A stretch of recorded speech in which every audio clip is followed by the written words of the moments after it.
আসসালামু আলাইকুম, আমি মেরিনা পারভিন। আশা করি সবাই ভালো আছেন। আজকে আমরা প্রাইডের থার্ড ভিডিওতে আছি। প্রাইডের এর আগে ফার্স্ট এবং সেকেন্ড ভিডিও গিয়েছে, যারা যারা মিস করেছেন তারা ডিসক্রিপশনে লিঙ্ক পেয়ে যাবেন। আর আজকের চ্যাপ্টারটা হচ্ছে 1.1-এর প্রাইড, অর্থাৎ অহংকার, অহমিকা, দর্প, দম্ভ, এগুলো নিয়ে আমরা কাজ করছিলাম। আমরা শেষের কিছু স্ট্রিং আছে বাদ ছিল, সেগুলো দেখব। আর যারা যারা আমাদের অ্যাপ ডাউনলোড করেনি, প্লিজ ডাউনলোড আওয়ার অ্যাপ এবং লিভ আজ এ রিভিউ। সুপার 30 বাংলাদেশ দিয়ে সার্চ করলে প্লে স্টোরে পেয়ে যাবেন। এবং অনেক নতুন নতুন ফিচার আছে ওখানে। জিআরই কোর্স আমি লঞ্চ করেছি এবং সংবিধানের কোর্সটা পুরো complete course free of cost.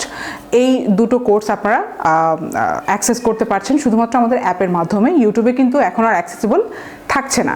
So make sure you download the app এবং আমাদেরকে কোনো সমস্যা হলে কমেন্ট সেকশনে জানিয়ে দিবেন। রিভিউ দিতে ভুলবেন না, ঠিক আছে? আর দেরি না করে আমরা শুরু করে দিই।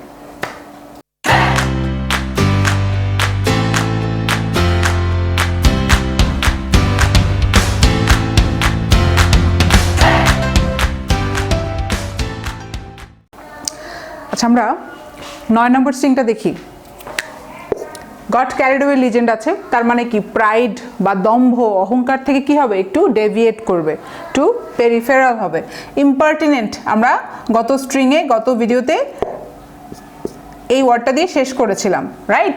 এখন দেখেন ইম্পার্টিনেন্টের পরে ওরা কি করলো, জাস্ট একটা হ্যাশ বসিয়ে, দ্যাট ইজ কি অ্যান্টোনিমাল লিজেন্ড। হ্যাশ আমরা কি জানি, অ্যান্টোনিমাল লিজেন্ড খুব কম ইউজ হয় আমাদের, কিন্তু এই আমরা যে একটা কাজ শুরু করেছি, ভোকাবুলারি যে বিশাল কোর্স, যে প্রজেক্টটা শুরু করেছি, সেটার কিন্তু খুব কম এসেছে এই লিজেন্ডটা। হ্যাশ হচ্ছে অ্যান্টোনিমাল লিজেন্ড। তাহলে দেখেন পার্টিনেন্ট থেকে ইম্পার্টিনেন্ট, অর্থাৎ আইএম দিয়ে আমরা অপোজিট করেছিলাম। তার মানে কি পার্টিনেন্ট, পার্টিনেন্ট কি অ্যাডজেক্টিভ এবং এটা কি মানে রেলেভেন্ট। আমরা লাস্ট স্ট্রিংটা ছিল, গত ভিডিওর লাস্ট স্ট্রিংটা ছিল রেলেভেন্ট, তাই না? অর্থাৎ যথাযথ বা প্রাসঙ্গিক।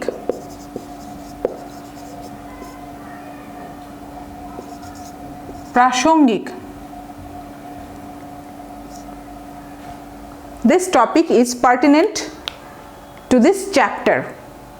বায়োটেকনোলজির একটা পার্টিনেন্ট টপিক কি হতে পারে, জিন, জিনোম, ক্রোমোজোম, তারপর হচ্ছে ডিএনএ টেস্ট, ফরেন্সিক টেস্ট, এগুলো pertinent to the chapter of biotechnology. তার মানে প্রাসঙ্গিক হচ্ছে, রেলেভেন্ট চ্যাপ্টার হচ্ছে এই বায়োটেকনোলজি। তো বুঝতে পারছেন। তাহলে এখন দেখেন ওরা গট ক্যারিড অ্যাওয়ে স্ট্রিংটা দিয়ে কি আসলে করতে চেয়েছে। ইম্পার্টিনেন্ট শিখে আমরা চলে যেতে পারতাম, বাট এটার অপোজিট আছে পার্টিনেন্ট, এবং পার্টিনেন্ট অর্থাৎ রেলেভেন্ট হওয়ার কতগুলো ওয়ার্ড থাকতে পারে। সো এই জন্য ওরা এটাও যেন মিস না যায়। আমরা নাহলে এই ওয়ার্ডগুলো কি করতাম, মিস করে যেতাম, আমরা স্কিপ করে যেতাম। এই কারণে গট ক্যারিড অ্যাওয়ে লিজেন্ড যে একটা ব্রিলিয়ান্ট একটা আইডিয়া, এটা আমার কাছে খুবই অ্যামেজিং লাগে যে এই ওয়ার্ডগুলো আমরা মিস করছি না, because of this very legend goat carried away. আচ্ছা, এখন দেখেন আমরা পার্টিনেন্টের সব এই যে ইকুয়াল দিয়ে শিখছি। পার্টিনেন্টে চলে এসেছি আমরা হ্যাশ দিয়ে, অ্যান্টোনিমের পার্টিনেন্টের পরে এখন আমরা সব সিনোনিম শিখবো। লিজেন্ড দেখেন ইকুয়াল, তার মানে কি সব অ্যাডজেটিভ। অ্যাপ্রোপোজ দেখে মনে হচ্ছে যে নাউন মনে হয়, তাই না? অ্যাপ্রোপোজ অথবা প্রপোজ করা বা কিছু একটা ভার্ব, আসলে এটা অ্যাডজেটিভ। অ্যাপ্রোপোজ অফ। আচ্ছা, আমরা উদাহরণটা দেখব। আগে দেখি প্রত্যেকটা ওয়ার্ড দেখি। অ্যাপোজিট, এটা কিন্তু অপোজিট না, জাস্ট একই বানান, অর্থাৎ স্পেলিং একই, শুধুমাত্র এ বসিয়ে দিবেন। অ্যাপোজিট, উচ্চারণও অ্যাজ ইট ইজ, সমস্যা হবে না। অ্যাপোজিট, এটার পরে আবার টু বসে। Apposite to, apropos of. হ্যাঁ, আমি প্রিপোজিশনগুলোও বলে দিচ্ছি, লিখে দিচ্ছি, আপনার পিডিএফে, অ্যানোটেশনের পিডিএফে দেখে নেবেন। অ্যাপ্ট, এরপরে দেখেন অ্যাপ্ট। অ্যাপ্ট কি অ্যাডজেক্টিভ, এবং অ্যাপ্টের দুটো মিনিং আছে, আমরা দেখব। অ্যাপ্রোপ্রিয়েট, এটা তো আমরা সবাই জানি। অ্যাপ্রোপ্রিয়েট হচ্ছে আমাদের মোস্ট ফ্যামিলিয়ার ওয়ার্ড, তাই না? এই স্ট্রিংটার অ্যাপ্রোপ্রিয়েট আমরা সবাই জানি, this is very appropriate to that. তাহলে কি অ্যাপ্রোপ্রিয়েটের পরও কি হয়, টু বসে। এরপরে দেখেন জার্মেইন, এটাও অ্যাডজেক্টিভ, ইকুয়াল আছে লিজেন্ড, সো সিনোনিমাল লিজেন্ড, দেয়ারফর একই ফরম্যাট। জার্মেইন, উচ্চারণটা দেখেন জার্মেইন। তারপরে দেখেন লিজেন্ড কি, কোলন, অর্থাৎ রেলেভেন্ট, রিলেটিভ লিজেন্ড, রিলেটিভ, তার মানে কি বেফিটিং। বেফিটিং আসলে ভুল উচ্চারণ করলাম, বিফিটিং। এটা বিফিটিং এভাবে বলে, বিফিটিং, বেফিটিং বলে না, ঠিক আছে, বিফিটিং টু দ্যাট। একটু আর একটু কনফিউশন থাকলে দেখে নেবেন, বিফিটিং, হ্যাঁ। বিহুভ, বিহুভ কিন্তু আবার ভার্ব, এ কারণেই দেখেন রিলেটিভ। বিহুভ, ঠিক আছে, বিহুভটা খুবই সুন্দর একটা ওয়ার্ড, আমার পছন্দের একটা ওয়ার্ড, বিহুভ। কনডাইন, কনডাইন না, কনডাইন, এটা হচ্ছে অ্যাডজেক্টিভ। রিলেটিভ যেহেতু এখন কিন্তু ফরম্যাটগুলো এক হবে না, তাই না? যদি ইকুয়াল থাকতো কি ফরম্যাটগুলো এক হতো।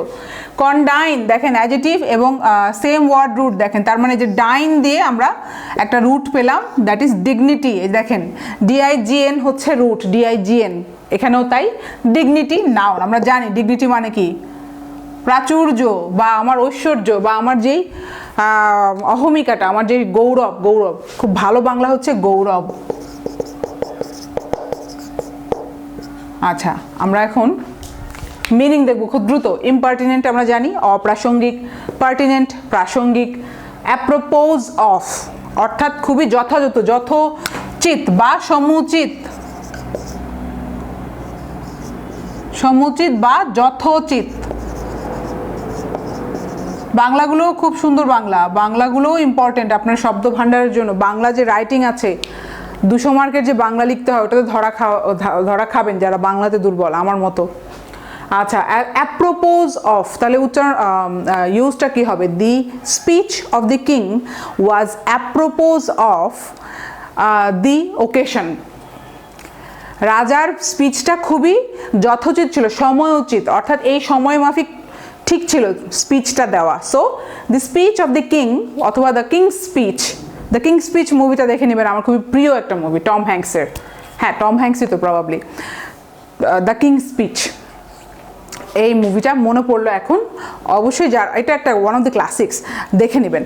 তো তাহলে আমরা বলতে পারি the king speech was apropos of the occasion, ওই ওকেশনটা উপলক্ষটার জন্য স্পিচটা একদম যথোচিত ছিল। আচ্ছা, অ্যাপোজিট, অ্যাপোজিট কি? অ্যাপোজিট টু অর্থাৎ অ্যাডজেক্টিভ, তার মানে এটা your act, your disobedience will apposite to the contempt of the court. তুমি কোর্টের কথা না শুনলে কি হবে? এটা ধরে নেওয়া হবে, অর্থাৎ এটা ওই যে আমরা ইকুইভ্যালেন্ট শিখেছিলাম, অ্যাপোজিট to the contempt of the court, অর্থাৎ এটা হচ্ছে তোমার কন্টেম্প্ট অফ দি কোর্টের মতো যথোচিত মনে হবে বা ধরে নেওয়া হবে ইকুইভ্যালেন্ট টু। আমি আসলে উদাহরণটা খুব ভালো মতো দিতে পারছি না, আপনারা গুগলে কয়েকটা সেন্টেন্স দেখে নেবেন, একটা দুটো দেখবেন না, কয়েকটা দেখে নেবেন, অ্যাপোজিট টু বা অ্যাপোজিট দিয়ে একটু দেখে নেবেন, তাহলে আর মাথায় গেঁথে যাবে, ঠিক আছে? অ্যাপ্ট, অ্যাপ্ট কি? অ্যাপ্ট হচ্ছে অ্যাডজেক্টিভ সবার আগে, এবং দুটো মিনিং আছে, এক হচ্ছে যথোচিত, ওই যে এটা যেহেতু সিনোনিম অ্যাপোজিট টু, অথবা apt for, very apt for, এটার পরে কিন্তু ফর হয়, প্রিপোজিশনটা লিখে দিই, প্রিপোজিশনটা হচ্ছে ফর হবে, apt for. Your dress for this prom is very apt for the dance, অর্থাৎ তুমি যে প্রম নাইটে যাবা, তোমার ড্রেসটা খুবই অ্যাপ্ট ফর, অর্থাৎ যথাযথ হয়েছে। আছে না যে ফ্যাশন ডিজাস্টার হয়, ওরকম না, যে তোমার প্রম নাইটের সাথে বা ওই পার্টির সাথে তোমার ড্রেসটা হচ্ছে ভেরি অ্যাপ্ট ফর, বা you are very apt for this job, অর্থাৎ তুমি এই জবের জন্য একদম যোগ্য একজন ব্যক্তি। আমরা অ্যাপটিটিউড পড়ি না, ওই অ্যাপটিটিউডটা। আচ্ছা, স্পিকিং অফ অ্যাপটিটিউড, সেকেন্ডটা হচ্ছে আসলে অ্যাডজেক্টিভ, অর্থাৎ এই অ্যাপটিটিউডের নাউনটা হচ্ছে অ্যাপটিটিউড, অ্যাপ্ট থেকে তীক্ষ্ণ বুদ্ধি, তীক্ষ্ণ ধী, তাহলে সেকেন্ডারি মিনিংকে দেখলাম, অ্যাপ্ট হচ্ছে তীক্ষ্ণ ধী, অর্থাৎ the student is very apt, তাহলে কি বোঝাবে? স্টুডেন্টটা খুবই তুখোড় স্টুডেন্ট, তীক্ষ্ণ বুদ্ধির স্টুডেন্ট, তাহলে ওইখান থেকে নাউন এসেছে অ্যাপটিটিউড। আমরা বলি না অ্যাপটিটিউড টেস্ট, আমরা কিন্তু বেসিক্যালি সব অ্যাপটিটিউড টেস্ট দিই। আপনি অনলাইনে যে অ্যাপটিটিউড টেস্ট হয় বা আমাদের মেন্টাল এবিলিটি যেটা, এটা বেসিক্যালি কি অ্যাপটিটিউড টেস্ট। তাহলে ওই অ্যাপ্টটা হচ্ছে অ্যাপটিটিউডের অ্যাডজেক্টিভ, কিন্তু উপরের যে শুধু অ্যাপ্ট ফর আছে না যথোচিত, সেটা কিন্তু না, সেটা আবার অ্যাপটিটিউড হবে না। সো এই পার্থক্যটা মাথায় রাখবেন, ঠিক আছে? অ্যাপ্টের দুটো মিনিং আছে। অ্যাপ্রোপ্রিয়েট আমরা সবাই জানি যথাযথ, তোমার ড্রেসটা অ্যাপ্রোপ্রিয়েট ফর কর্পোরেট জব, তুমি পাঞ্জাবি পরে কর্পোরেট জবে যেও না, তোমার কি হবে? স্যুট বুট টাই পরে হচ্ছে আমরা কর্পোরেট জবে যাই, তাহলে কি হবে? অ্যাপ্রোপ্রিয়েট ড্রেস পরে আসো সবাই, প্রপার ড্রেস। এটার আরেকটা খুব ভালো সিনোনিম হচ্ছে প্রপার, এটা আমরা সবাই জানি, PROPER, প্রপার মানে একদম পারফেক্ট বলি না, যে একদম মানায়ছে রে, একদম ঠিক আছে এরকম। হ্যাঁ, জার্মেন তাহলে কি? জার্মেন তো বোঝা যাচ্ছে ইকুয়াল আছে, তার মানে কি অ্যাপ্রোপ্রিয়েট, বা এটা আসলে বেসিক্যালি রেলেভেন্ট বোঝায়। জার্মেন মানে সম্পর্কিত বা পার্টিনেন্টের ভালো সিনোনিম হচ্ছে জার্মেন, অর্থাৎ রেলেভেন্ট। এই this topic is very germane to that chapter, এই চ্যাপ্টারের সাথে এই টপিকটা হচ্ছে পারফেক্ট যায়। অথবা your discussion topic is very germane to our occasion, আমাদের আজকের উপলক্ষের সাথে তোমার টপিকটা খুব, ডিসকাশনের যে টপিকটা সেটা খুবই যথাযথ, পারফেক্ট বা রেলেভেন্ট বলতে পারি, সঙ্গত। বিফিটিং তো বুঝতে পারছেন, ফিট থেকে এসেছে, ফিট বলি না, এটা ডাজ দি ফিট কিন্তু ভার্ব এখানে। Does the dress fit you, অর্থাৎ ড্রেসটা কি তোমার গায়ে হয়, ওইখান থেকে বেফিটিং বা বিফিটিং এসেছে, যে তোমার গায়ে খুবই লাগে, অর্থাৎ একদম ফিট, তোমার সাথে একদম পারফেক্টলি যায়, যথোচিত, প্রপার, সমুচিত, একদম বুঝতেই পারছেন।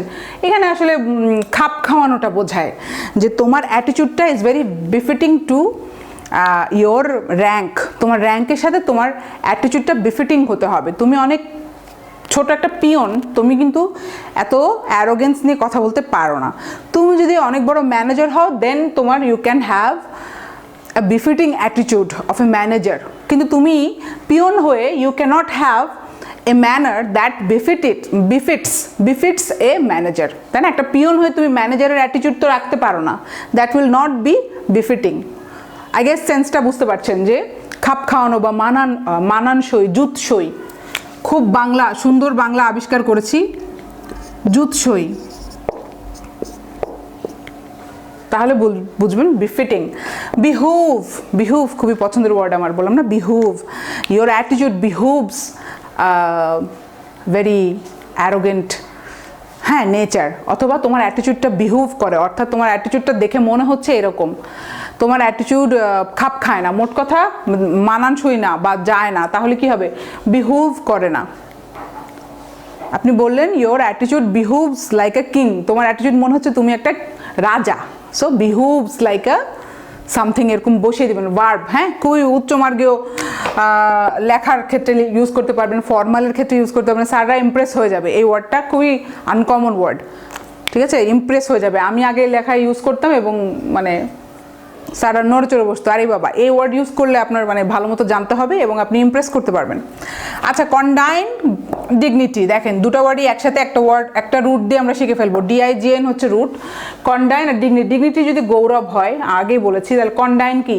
কন্ডাইন হচ্ছে কঠোর, কঠোর একটা জবাব দিল। কঠোর বলতে এখানে কি বোঝাচ্ছে জানেন?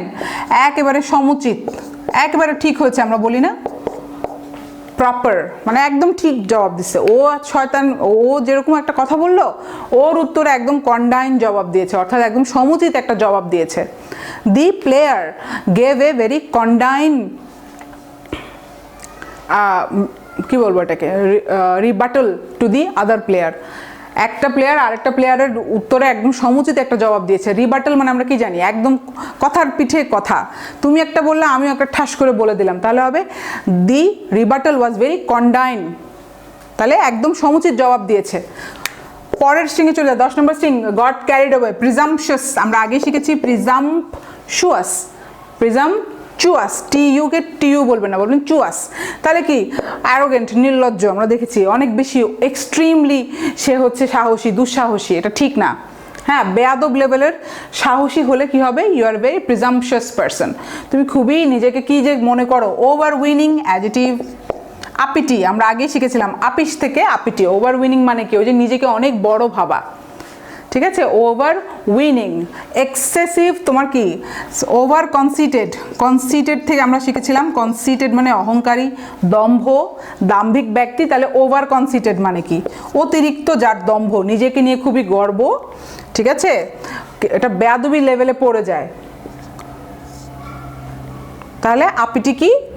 ওই প্রাইড থেকে বিচ্যুত হয়েছে, দেখেন, মানে এটা হচ্ছে তুমি এখন অবজ্ঞা করো সবাইকে, তুমি এতই নিজেকে বড় মনে করো, তুমি অবজ্ঞা করো, এটা গৌরবের কিছু নেই, এটা হচ্ছে তুমি অবজ্ঞা করো, বেয়াদবি করো। Uppity, snobbish, you are a very snobbish person, তাহলে আপিটি হবে, you have a sense of আপিটি।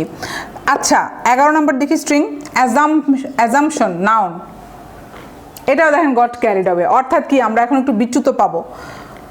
Pride থেকে বিচ্যুত হবে। অ্যাজাম্পশন পেয়েছিলাম একটা রুট ওয়ার্ড, মানে এটা আমরা আগে দেখেছিলাম।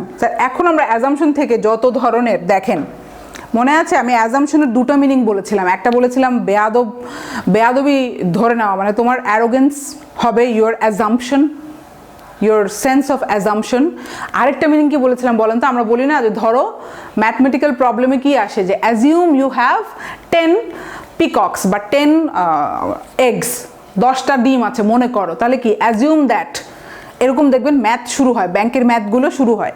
তার মানে কি ধরে নেওয়া যে আমরা যে ওইটার এখন আমরা দেখব গট ক্যারিড অ্যাওয়ে দিয়ে দেখেন প্রাইড থেকে বিচ্যুত হয়েছে, বাট নানদেলেস আমরা অ্যাজাম্পশনের খুবই ইম্পর্টেন্ট মিনিংগুলো বাদ দিয়ে দিয়েছিলাম। এখন আমরা শিখব assumption, premise noun, postulate noun, hypothesis noun, supposition noun, speculation, guess, তারপর হচ্ছে কনজেকচার এবং তারপরে সারমাইজ, সবগুলো একই মিনিং বোঝায়, ঠিক আছে? হাইপোথিসিস, সাপোজিশন, এগুলো সব দেখেন নাউন, আমরা চিনি কিন্তু এগুলো, সায়েন্সের স্টুডেন্ট যারা সবাই চিনি। স্পেকুলেশন, গেস তো অবশ্যই জানি, এই একটা ওয়ার্ড দিয়েই পুরো স্ট্রিংটা মনে রাখতে পারবেন। কনজেকচার, সারমাইজ, এগুলো আমরা সব বাদ দিয়ে যেতাম যদি এই গট ক্যারিড অ্যাওয়ে স্ট্রিংটা না থাকতো, ঠিক আছে? আচ্ছা, আমরা অ্যাজাম্পশনের সব সিনোনিম দেখছিলাম। অ্যাজাম্পশন যদি নাউন হয়, এগুলো সবই নাউন, হ্যাঁ আমি লিখে দিয়েছি। প্রেমাইজ আমরা সবাই জানি, দেখবেন ওই ক্রিটিক্যাল রিজনিং যখন পড়তে হয়, জিম্যাটের হচ্ছে একটা থিম হচ্ছে ক্রিটিক্যাল রিজনিং, ঠিক আছে? ওইখানে প্রেমাইজ থাকে, তারপরে হচ্ছে আরও বিভিন্ন থাকে। নাম্বার 1 হচ্ছে প্রিমাইজ, অর্থাৎ ডিডাকশন, প্রিমাইজ। হ্যাঁ, প্রিমাইজ মানে কোন ভিত্তিতে তুমি কথা বলছো, what is the premise of your logic, মানে তোমার লজিকটা কিসের উপরে ভিত্তি করে তুমি এই কথাটা বলছো। সো এটা আমার মনে হয় আপনারা জানেন, আর যারা সায়েন্স স্টুডেন্ট তারাও জানেন যে পস্টুলেট, অর্থাৎ আমরা ছোটোবেলায় যে অনুসিদ্ধান্তগুলো শিখেছিলাম না, দেখবেন ফিজিক্সে তারপরে কেমিস্ট্রিতে যে অনুসিদ্ধান্তগুলো থাকে, সরি এটা হচ্ছে জ্যামিতির যে অনুসিদ্ধান্তগুলো থাকে, হ্যাঁ ফিজিক্সের ক্ষেত্রে তো থাকে, কিন্তু জ্যামিতিতে আমরা বেশি শিখেছি না, মানে প্রমাণিত হয়নি এখনো, বাট হবে এরকম থিওরি আর কি, এখনো প্রমাণ হয়নি, ফ্যাক্টের মাধ্যমে প্রমাণ হয়নি। তাহলে what is the postulate, Newton's postulate, what is the postulate about this theory, বা এরকম আর কি, যে বিভিন্ন সায়েন্সের ক্ষেত্রে এটা টেকনিক্যাল টার্ম পস্টুলেট, অর্থাৎ ধরে নেওয়া হয় এটা থিওরি। এস্টাবলিশ থিওরিগুলোকে বলা হয় পস্টুলেট বা রুলস, প্রিন্সিপালস। নিউটনের প্রিন্সিপাল যদি হয় তাহলে বলতে পারেন নিউটনের পস্টুলেটস হতে পারে। হাইপোথিসিস তো আমরা জানি অনুসিদ্ধান্ত, বা যেটা এখনো প্রমাণিত হয়নি, দিস ইজ দি হাইপোথিসিস, ঠিক আছে? তারপরে আমরা কি করি, নিচে লিখি যে প্রমাণিত, প্রুভড, তাহলে হাইপোথিসিস হচ্ছে ওই যে ধরে নেওয়া। সাপোজিশনও তাই, সাপোজ বলি না, সাপোজের নাউন হচ্ছে সাপোজিশন, SUPPO, SITION, তাহলে আমরা বলি না সাপোজ, মনে করো, তাহলে ওটার নাউন হচ্ছে সাপোজিশন। হোয়াট ইজ দি সাপোজিশন, তোমার এটাকে বলা হয় প্রকল্প, প্রকল্পর বাংলা হতে পারে, তারপরে প্রমেয়, এরকম একটা আছে বাংলা আছে, কঠিন বাংলা আর কি, ওটার দরকার নেই। প্রকল্প, তারপরে হচ্ছে অনুমান, এগুলো তো সব বাংলা হবে, সব একই, হ্যাঁ, অনুমান নির্ভর, থিওরি, অনুসিদ্ধান্ত, এগুলো। তারপরে স্পেকুলেশন তো আমরা বুঝতে পারি, স্পেকুলেট করা, তুমি কি অনুমান করছো, হোয়াট আর ইউ স্পেকুলেটিং। তারপরেই দেখেন গেস, কি সুন্দর করে গেস আছে, তাহলে গেস বুঝতেই পারছেন এটা কিন্তু নাউন, এটা কিন্তু ভার্ব না যে গেস করো। তাহলে হোয়াট ইজ দ্য গেস, তাহলে গেস হচ্ছে এখানে নাউন, আর স্পেকুলেশন তাহলে বুঝতেই পারছেন গেসের সমার্থক শব্দ, অর্থাৎ তুমি কি অনুমান করছো, তোমার এটার ভাবনা কি, এটাকে বলে ভাবনা।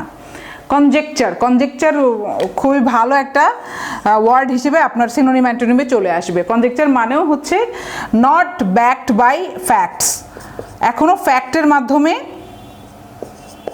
এটা এখনো প্রমাণিত হয়নি, নট, হ্যাঁ, নট ব্যাকড বাই ফ্যাক্টস। এটা আসলে লিখলে ঘিজিবিজি হয়ে যাচ্ছে, আপনারা নিজেরা নোট করে নেবেন। ফ্যাক্ট বা মানে এভিডেন্সের দ্বারা এখনো প্রমাণ করা যায় নাই, সেটাকে বলবো আমরা conjecture. He had this conjecture and started this project, সে একটা অনুমানের উপরে এই সায়েন্সের প্রজেক্টটা শুরু করেছে বলতে পারেন। সারমাইজ, সারমাইজ ভার্বও হয়, নাউনও হয়। হোয়াট আর ইউ সারমাইজিং, তাহলে কি হবে, তুমি কি অনুমান করছো। আর হোয়াট ইজ দ্য সারমাইজ, তাহলে কি হবে, তোমার এটার ভিত্তিটা কি, তুমি যে এত বলছো, তুমি যে এই ইকুয়েশনটা বলছো, তাহলে এটার ভিত্তিটা কি। সো আমরা নেক্সট স্ট্রিংটাতে চলে যাই। আচ্ছা আমরা পরের স্ট্রিংয়ে চলে যাই। 12 নম্বর স্ট্রিং গট ক্যারিড অ্যাওয়ে। এটাও দেখেন গট ক্যারিড অ্যাওয়ে। আমরা ওইখানে একটা হাইপোথিসিস পেয়েছিলাম, তাই না? দেখেন এখন হাইপোথিসিস নিয়ে আমরা সব ধরনের ওয়ার্ড শিখব। এই যে হাইপোথিসিস, তাহলে থিসিস যদি একটা রুট হয়, আমরা জানি থিসিস নামে আরেকটা ওয়ার্ড আছে, থিসিস মানে আমরা সবাই জানি। ডিজার্টেশন, খুবই ইম্পর্টেন্ট ওয়ার্ড এটা। ডিজার্টেশন, DISSER, ডিজার উচ্চারণটা হবে ডিজার্টেশন। তাহলে রুট পেলাম সেম ওয়ার্ড রুট, তার মানে ডিজার্টেটটা হচ্ছে আমাদের রুট, এটা হচ্ছে ভার্ব। ডিজার্টেট আর ডিজার্টেশন, তাহলে সেম ওয়ার্ড রুট থেকে দুটো ওয়ার্ড, একটা নাউন একটা ভার্ব। এটা আপনার ওয়ার্ড ফরমেশনও হতে পারে যে ডিরাইভ করলেন, নাউন থেকে ভার্বে আপনি ডিরাইভ করলেন।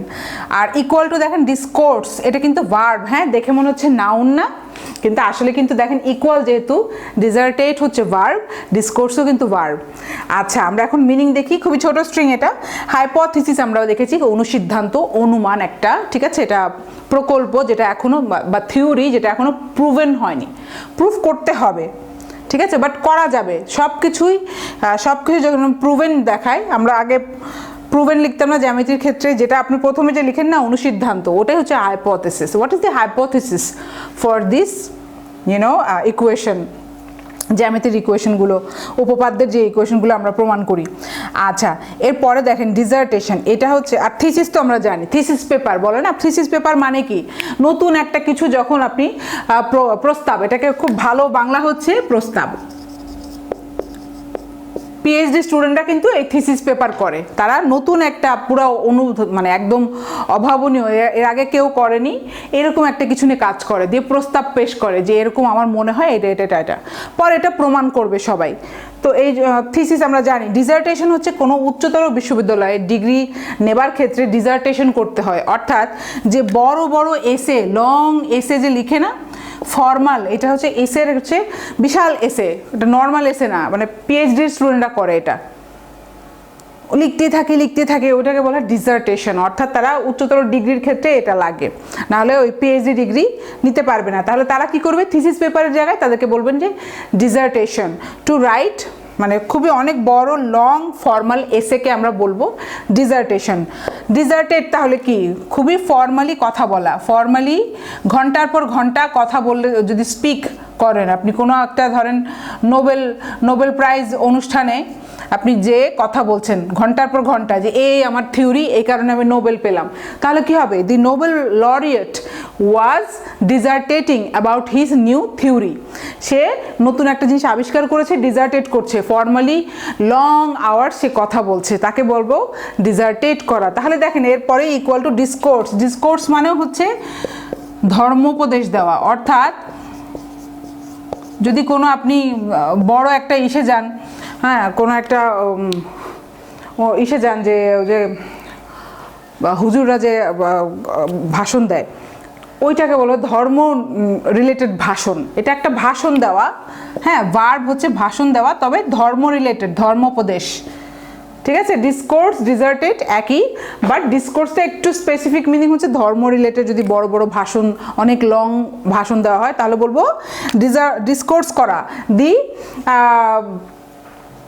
কি বলবো এটাকে, ওই হুজুর বা দি মৌলানা ওয়াজ ডিসকোর্সিং, হ্যাঁ ফর লং আওয়ার্স, এরকম একটা সেন্টেন্স বানিয়ে নেবেন। গট ক্যারিড অ্যাওয়ে আরেকটা দেখেন, আরেকটা স্ট্রিং পেলাম, সুপার পজিশন। এর আগে আমরা কি শিখেছিলাম? সুপার যদি থাকে রুট, তাহলে কি হবে? কোনো কিছু অতিক্রম করে যাওয়া, তাহলে এক্সিড করে যাওয়া। তাহলে সুপার পজিশন মানে কি? কোনো পজিশনকে এক্সিড করে যাওয়া, এটা হচ্ছে নাউন। দেখেন same word root supposition, same word রুটের সাপোজিশন নাউন। সুপারস্টিশাস ডিরাইভ করলাম এই সুপার সাপোজিশন থেকে, আমি কি করলাম? সাপোজিটাস, সরি এটা সুপারস্টিশাস না, এটা সাপোজিটিশাস। একটু ভেঙে ভেঙে করবেন, সিলেবাল হচ্ছে একটা, জি হচ্ছে আরেকটা, টি হচ্ছে আরেকটা, চারটা সিলেবাল। ভেঙে ভেঙে যদি করেন আপনারা উচ্চারণ করতে পারবেন। তাহলে সাপোজিটিশাস, এই সাপোজিশন থেকে এসেছে। তারপরে সাপোজেড, আমরা কি জানি? Supposed, what is the supposed job that you do? What is the supposed job that you do, তোমার what are you suppose to do, আমরা বলি না I am suppose to do, বা what is the supposed job that I have to do, অর্থাৎ কি করার কথা, আমার কি করার কথা ছিল, তো এটাকে বলা হয় সাপোজড, মানে ধরে নেওয়া হয় এমন একটা, হ্যাঁ এটা হচ্ছে ধরে নেওয়া হয়েছে এরকম একটা, ধরে নেওয়া কোনো কিছু যেটা সত্যি নাও হতে পারে, আমি ধরে নিয়েছি, আই হ্যাভ সাপোজড, অথবা I am suppose to do, আমার এটা করার কথা বাট আমি তো এটা করবো না, হ্যাঁ। তারপর কি পিউটেটিভ, এটা অ্যাডজেটিভ। আচ্ছা আমরা মিনিং দেখবো খুব দ্রুত, আগে আমরা ফরম্যাটটা দেখি। তো স্পেকুলেশন নাউন, রিলেটিভ দেখেন, স্পেকুলেটিভ অ্যাডজেটিভ, মানে ঘিজিবিজি হয়ে যাচ্ছে এখানে। স্পেকুলেশন আমরা আগে শিখেছি, এখন শুধু নতুন করে শিখলেন কি দেখেন, ডিরাইভ করলাম, স্পেকুলেশন নাউন ছিল, আমরা এখন অ্যাডজেটিভ ডিরাইভ করলাম, স্পেকুলেটিভ। আচ্ছা এখন আমরা খুব দ্রুত মিনিং দেখি। সুপারপজিশন, এই যে দেখেন সাপোজিশন সেম ওয়ার্ড রুট, সুপারপজিশনও তাই, যে ধরে নিচ্ছি। হোয়াট ইজ দি সুপারপজিশন, অর্থাৎ এটা ধারণাটা কি, এটা আসলে ভিত্তিটা কি, লজিকটা কি, বেস বলি না, base, what is the base of your logic, তাহলে সুপারপজিশন এটা শিখে রাখবেন। সুপার ইম্পোজের সাথে আবার কনফিউজ করবেন না, আরেকটা সুপার ইম্পোজ অর্থাৎ তুমি চাপিয়ে দেওয়া, ইম্পোজ বোঝাচ্ছে কিন্তু এটা কিন্তু ওইটা না, ইম্পোজ না কিন্তু এটা শুধু পজিশন, সুপার পজিশন। তাহলে supposition same word root, what is the supposition, এই ওয়ার্ডগুলো খুবই ফর্মাল ওয়ার্ড, আপনি সায়েন্স বা যে কোনো যারা ইংলিশ মিডিয়ামে পরীক্ষা দেয় তারা এটা ভালো বুঝবে, কারণ আমরা বাংলাতে শিখেছি, ঠিক আছে, অনুসিদ্ধান্ত বা আমাদের ধারণা বা ভাবনা বা প্রকল্প, তাই না, থিসিস, কিন্তু যারা ইংলিশ মিডিয়ামে দিচ্ছে বা ইংলিশ ভার্সনে তারা এটা জানবে সাপোজিশন বা হাইপোথিসিস, হ্যাঁ এরা এইগুলো পস্টুলেট, তারা এগুলো ভালো পারবে।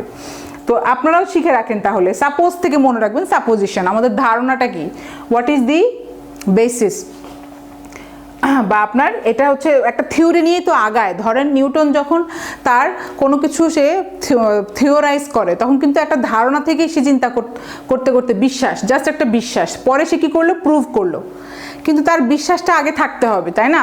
থমাস আলভা এডিসন যদি না বিশ্বাস করতো যে লাইট আনা সম্ভব, ইলেকট্রিসিটি সম্ভব, সে কিন্তু এটা নিয়ে কাজ করতো না। তো আগে কিন্তু বিশ্বাসটা, সায়েন্টিস্টরা সবচেয়ে বড় বিশ্বাসী আসলে, কারণ তারা একটা বিশ্বাস থেকেই তারা কিন্তু প্রমাণ করতে শুরু করে যে আমার বিশ্বাস, লাইট আমি জ্বালাতে পারবো, ইলেকট্রিসিটি আমি তৈরি করতে পারবো। তারপর থেকে সে কী করলো, কাজ করা শুরু করলো। সো ওই যে ওগুলো হচ্ছে supposition. Thomas Alva Edison had a supposition that he could light a bulb by electricity, তাই না। এইভাবে আপনি সুন্দর করে একটা সেন্টেন্স বানিয়ে ফেলতে পারবেন, শুধুমাত্র এই একটা ওয়ার্ড শিখলেই সবগুলোই বানাতে পারবেন। তাহলে সাপোজিটিশাস, অর্থাৎ Thomas Alva Edison was suppositious of the possibility of lighting a bulb. এই যে আমি বলে দিলাম, আপনারা পজ করে সুন্দর করে সেন্টেন্সটা লিখে রাখবেন। আরেকবার বলি, Thomas Alva Edison was supposititious of the possibility of lighting a bulb through electricity, হ্যাঁ এইভাবে, অর্থাৎ সে বিশ্বাসী ছিলেন, তার ধারণা ছিল, তারপর সে কি করলো, প্রমাণ করলো। সাপোজড অর্থাৎ সে হি সাপোজড দ্যাট, বা this is the supposed job, অর্থাৎ আমার এটা করার কথা, আমার এটা কর্তব্য, সাপোজড। পিউটেটিভ মানে নর্মালি সবাই যেটা জানে, পিউটেটিভ ধরে নেওয়া হয়েছে, সবাই তাকে, সোসাইটির সবাই তাকে কি করে, ধরে নিয়েছে সে আসলে ভদ্র, কিন্তু আসলে সে তো ভেতরে ভেতরে অনেক বড় ক্রিমিনাল, অর্থাৎ his putative status in the society was very good, কিন্তু actually he was a criminal. Putative, reputation আছে না, ওই পিউট থেকে এসেছে, ঠিক আছে। রেপুটেশন হচ্ছে তোমার রেপুটেশন কি, তোমার আসলে সবার কাছে তোমার যে স্ট্যাটাসটা ওটা কি, তাহলে ওইখান থেকে পিউটেটিভ এসেছে, ধরে নেওয়া হয়েছে, বাট এটা সত্যি নাও হতে পারে। পিউটেটিভ, এটা ইম্পর্টেন্ট আছে, পিউটেটিভ ওয়ার্ডটা ইম্পর্টেন্ট। স্পেকুলেশন আগেই বলেছি, তুমি কি স্পেকুলেট করছো, আমি ধরে নিচ্ছি, তারপরে আমি ইনভেস্টমেন্টেও অনেক ক্ষেত্রে যারা গ্যাম্বলিং করে ওটাকে স্পেকুলেশনও বলা হয়, স্পেকুলেশন করে ইনভেস্ট করে, এটা খারাপ। হ্যাঁ আসলে দেখা যায় অনেক ধস নামে, আপনি ওই ইসেও দেখবেন যে আপনার যে আমরা যে স্টক এক্সচেঞ্জ যেটা, ওইখানেও কিন্তু স্পেকুলেশনের কাজ হয় এবং স্পেকুলেটিভ কাজ হয়, এবং এটা ঠিক না। হ্যাঁ তাহলে স্পেকুলেটিভ, তাহলে কি বুঝতে পারছেন যে তোমার কাজকর্ম,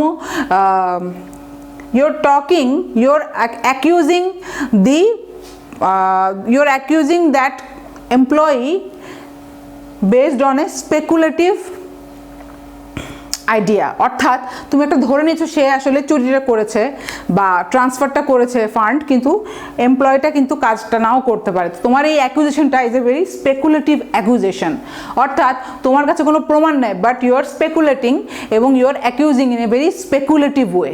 আমি কত উদাহরণ বলছি, আপনারা শুধু পজ করে একটু শুনে নোট ডাউন করবেন। Your accusation is a very speculative accusation, ঠিক আছে? এটা নট বেসড বাই ফ্যাক্ট, কোনো এভিডেন্স নাই। ইনজোলেন্স আগেই শিখেছিলাম, নাউন। বেয়াদবি, ইম্পিউডেন্স নাউন। হ্যাঁ, ওরা আবার দিয়ে দিয়েছে দেখেন, ইম্পিউডেন্স, ইনজোলেন্স আমরা শিখেছিলাম। ঔদ্ধত্য, এটাকে বাংলাটা হচ্ছে ঔদ্ধত্য, তোমার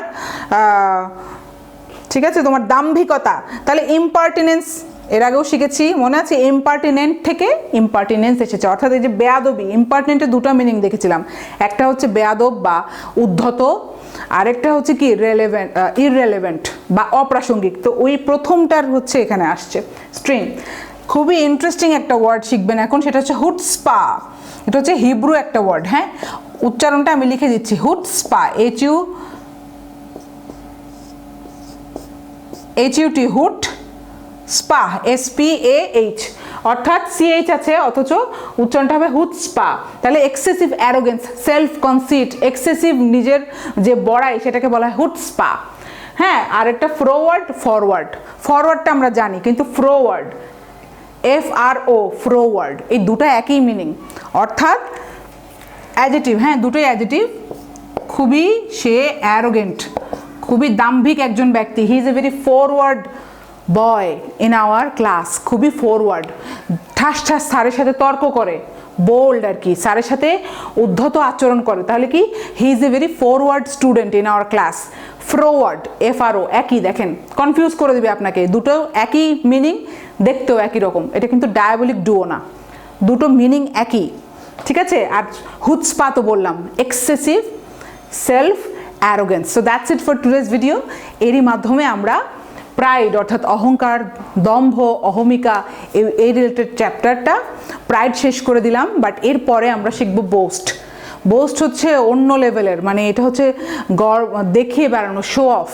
হ্যাঁ, যত আপনার দেখানোর যত আছে, বহিরাগত যে আমরা যে প্রদর্শন করি সেটা নিয়ে। নেক্সট চ্যাপ্টার হচ্ছে 1.11 অর্থাৎ 1.11 চ্যাপ্টার হচ্ছে বোস্ট, BOAST নিয়ে আমরা কাজ করব। প্রাইডের চ্যাপ্টার এরই মাধ্যমে শেষ হয়ে গেল, ঠিক আছে? আমাকে জানাবেন কেমন লাগছে, এবং মেক শিওর আপনি অ্যাপের মাধ্যমে আমাদের GRE কোর্সটা অ্যাভেল করছেন, একদম গোছানো পাচ্ছেন। So thank you and stay tuned.